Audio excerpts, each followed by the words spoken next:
Hey y'all, welcome back to my channel. Today I am doing some polygel on my toes, y'all, and not gonna lie, it was kind of interesting because I've never done polygel on my toes before, but the end results came out so good, y'all. I went to YouTube University real quick on this polygel and just looked up a whole bunch of videos because I had all of this Marquardt polygel and I wanted to use it, and they say it's more healthy for your toes. I don't know, because I'm an acrylic girl. I put acrylic on all my toes. I know that's very controversial in the nail community, but I don't care.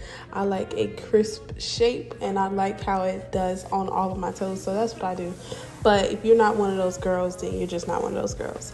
But anyways, so I just filed up my natural nail bed and then went around my cuticles with my ball bit.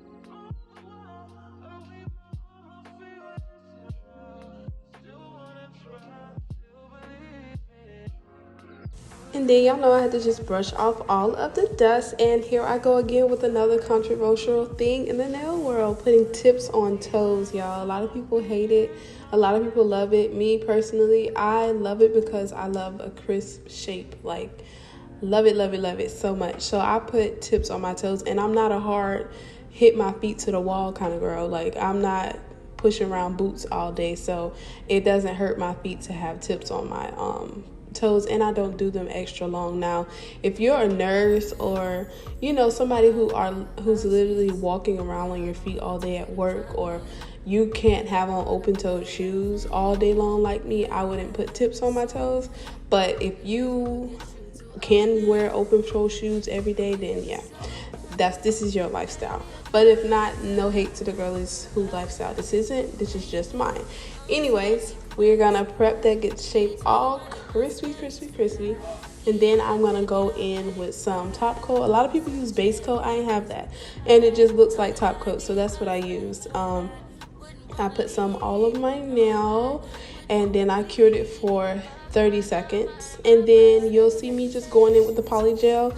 I'm not gonna really narrate this portion of the video because I was learning as I was showing, so we're just gonna look at it together, y'all. Let me know in the comments what y'all would have did different, and make sure y'all subscribe, and maybe we'll try polygel on my hands next. I don't know.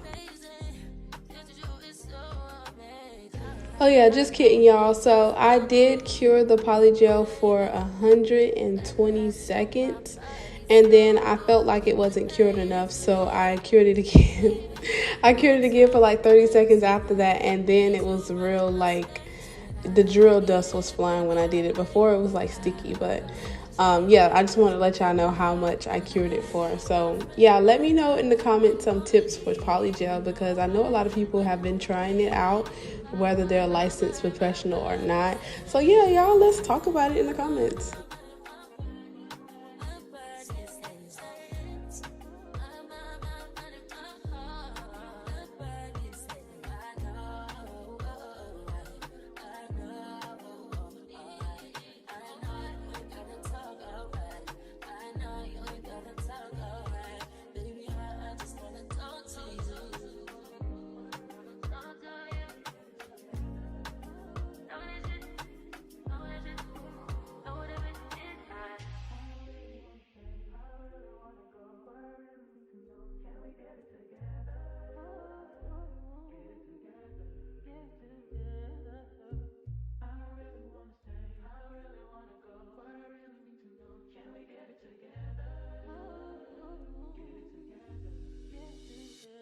Once I was done curing, I went in and made sure my shape was extra crispy again, because y'all know how we love a crispy shape, and got it all smooth. And y'all, I added some of the cutest little charms to it.